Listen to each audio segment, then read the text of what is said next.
Hi everyone, welcome back to my channel. ఈరోజు సమస్య పరిష్కారం కార్యక్రమంలో భాగంగా హర్షిత హాస్పిటల్ ఎదురుగల కొలిమి బజార్ ప్రాంతంలో కనిగిరి మున్సిపల్ చైర్మన్ షేక్ అబ్దుల్ గఫర్ పర్యటించి అక్కడ ప్రజలతో ప్రత్యక్షంగా మాట్లాడి వారి యొక్క సమస్యలను అడిగి తెలుసుకున్నారు.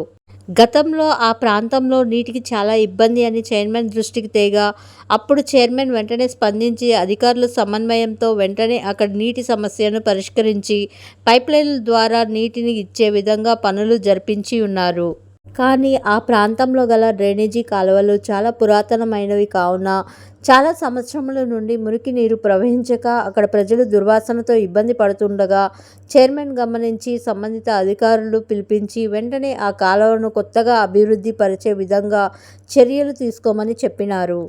అదేవిధంగా ఆ ప్రాంతంలో గల చేతి పంపు చాలా కాలం నుండి పనిచేయక నిరుపయోగంగా ఉన్నదని అక్కడ ప్రజలు తెలుపగా చైర్మన్ 2 రోజుల్లో సదరు చేతి బోరును రిపేర్ చేయించి ఉపయోగపడే విధంగా చూడాలి అని, అలానే ఆ ప్రాంతంలో శానిటేషన్ మెరుగుపడే విధంగా చెట్లు తీసుకోవాలని సూచించారు.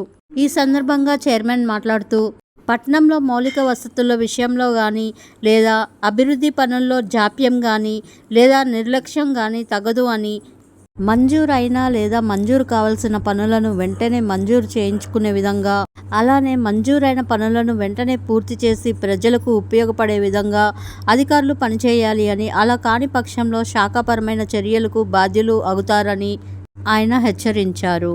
ఈ కార్యక్రమంలో ఏఈ కోటేశ్వరరావు, శానిటరీ కార్యదర్శి రమణారెడ్డి, బోర్ మెకానిక్ ఎస్ బాబు, స్థానిక ప్రజలు తదితరులు పాల్గొన్నారు. Thank you for watching. Please subscribe to my channel.